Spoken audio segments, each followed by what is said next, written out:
فرشتوں کو یعنی ملائک کو اپنے نور سے پیدا کیا. پھر دوسری مخلوق جو زمین پر اتاری وہ ہے جنات، جس کو آگ یا آتش سے پیدا کیا گیا ہے. یہ امٹیریل بین ہے، یعنی فرشتوں کی طرح یہ بھی ہمیں نظر نہیں آتی کیونکہ ان کے پاس جسم نہیں. جنات کی اس سرزمین پر جب پیدائش ہوئی تو قرآن اور حدیث اور ہمارے گرانوں سے ہمیں یہ علم ملتا ہے کہ انہوں نے دنیا میں فسادات پیدا کیے. ان میں سے ایک چھوٹا گروپ تھا، وہ یہ فسادات خون ریزی سے دور رہتا تھا، لیکن باقی کی اکثریت جو تھی وہ دنیا میں فسادات وغیرہ پیدا کیے. تو ان کے فسادات کو ختم کرنے کے غرض سے خداوند تعالی نے فرشتوں کو بھیجا تاکہ ان کو ختم کیا جائے. فرشتوں کی مدد کے لیے ان جنات میں سے ایک گروپ جو تھا، اور وہ گروپ جو ان فسادات میں برائیوں میں شامل نہیں تھا لیکن عبادت گزار تھا، ان کا ایک لیڈر تھا. عرب کے تاریخ نویسوں نے اس کا نام حارث بتایا ہے. حارث ان کا سردار تھا، لیڈر تھا جناتوں کا. اس نے فرشتوں کی مدد کی، ان کی قیادت کی، ان کو لیڈ کیا، اور یہ تمام کے تمام جتنا فسادات برائیاں جو زمین پر جنات نے پھیلایا تھا سب کو ختم کیا. بچے ہوئے جتنے بھی جنات تھے وہ کوہ کاف چلے گئے اور اس کے بعد وہاں سے واپس نہیں لوٹے. زمین پر سکون چھا گیا، خاموشی ہو گئی. فرشتوں نے حارث کو اپنے ساتھ لے کر خداوند تعالیٰ کے پاس پیش کیا، اور خدا اس کی عبادت اور اس کی جو خدمات تھی اس کو سامنے رکھتے ہوئے اس کو فرشتوں کا سردار بنایا، اور یہاں سے یہ حارث سے مٹ کر عزازیل کے نام سے پہچانا گیا یا ابلیس کے نام سے.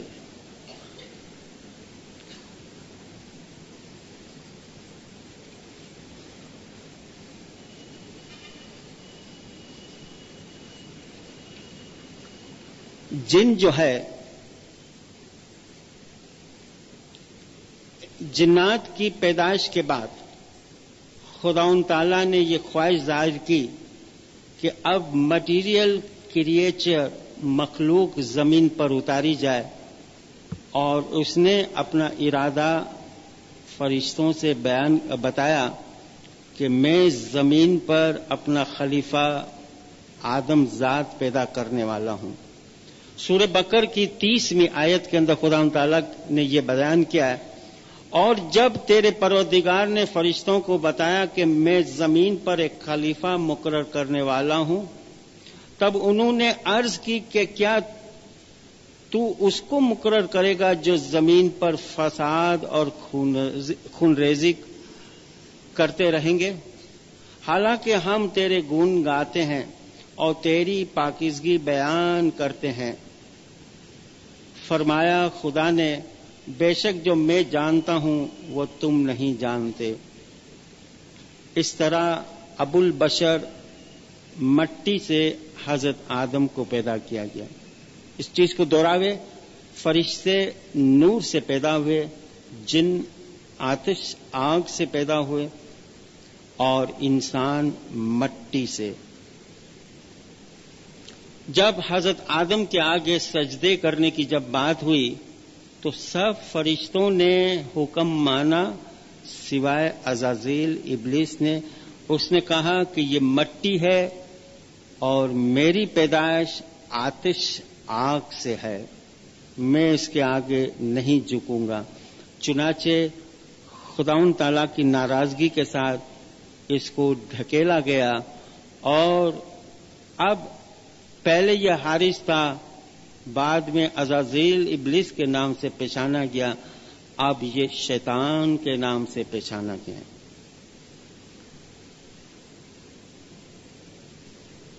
حضرت آدم اور اس کی اولاد دنیا میں آہستہ آہستہ پھیلتی گئی، چھوٹے چھوٹے گاؤں، شہر اور ٹاؤنز بناتے گئے۔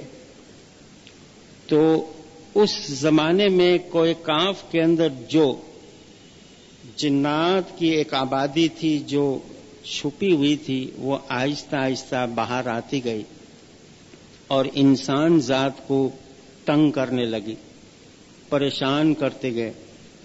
کیوں کہ اب اس کے مقابلے کے لیے وہ حارث نہیں، اب وہ حارث ان کا دوست ہے، وہ بھی انسان کو برگلاتا ہے، اور اس طرح انسان کے اوپر طرح طرح کی مصیبتیں آتی گئی، اور یہ جن یا جنات جو ہے، جو انسان کو نظر نہیں آتا، ان سے بچنے کے لیے یا یہ کیا ہے، اس کے اوپر ہم مزید آگے ڈسکس کریں گے۔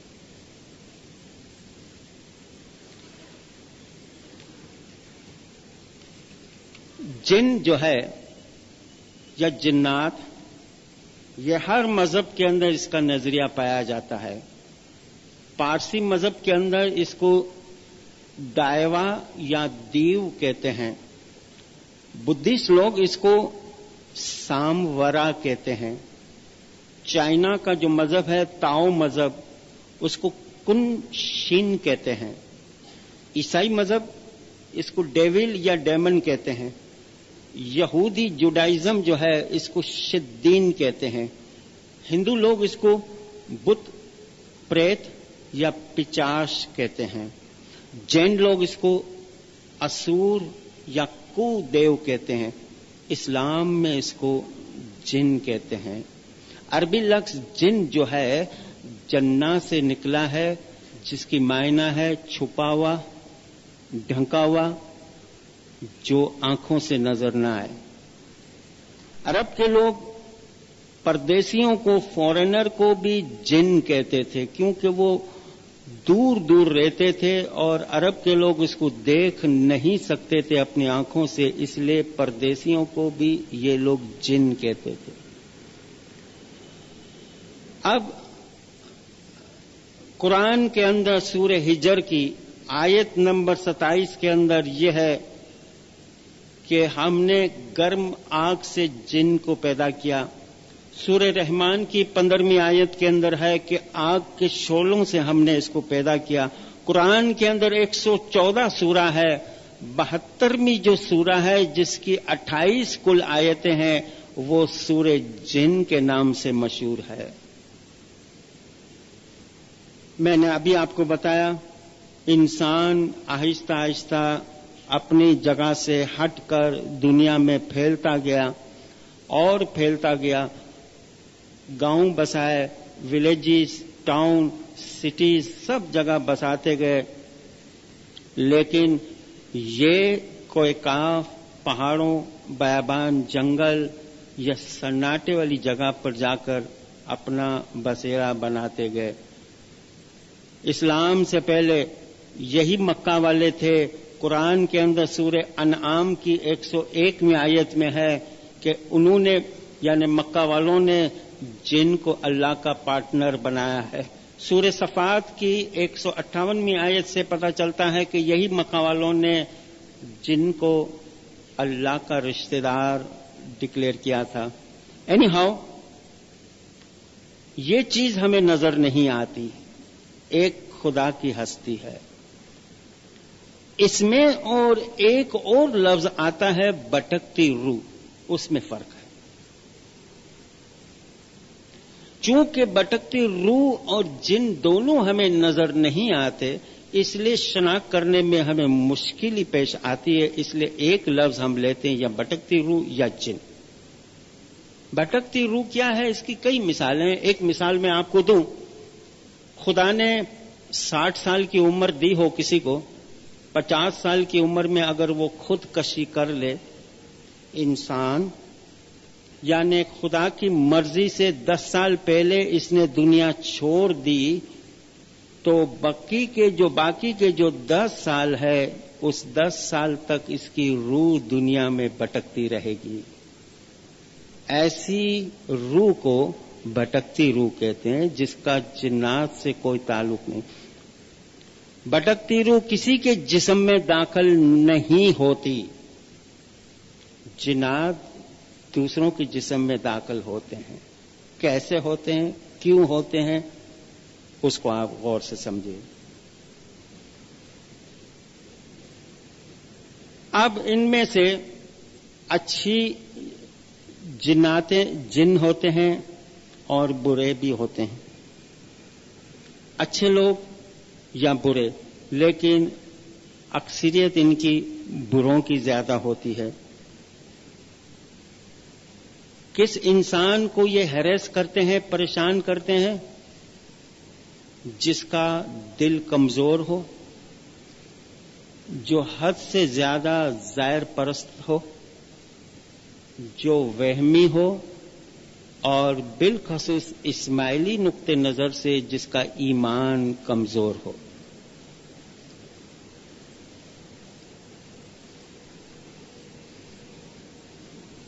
انسان کو کس طرح یہ ہیریس کرتے ہیں، پریشان کرتے ہیں کہ انسان جو کمزور وہمی ہے، ظاہر پرست ہے، جس کو باطن سے کوئی دلچسپی نہیں، سب ظاہری چیزوں سے دلچسپی ہے، ایسے لوگوں کے سر کے اوپر یہ سوار ہوتے ہیں اور بالکل سر پر سوار ہو کر ان کو خاموش کر دیتے ہیں. جس جسم کے اوپر اس کا حملہ ہوتا ہے اس جسم کو نیند آتی ہے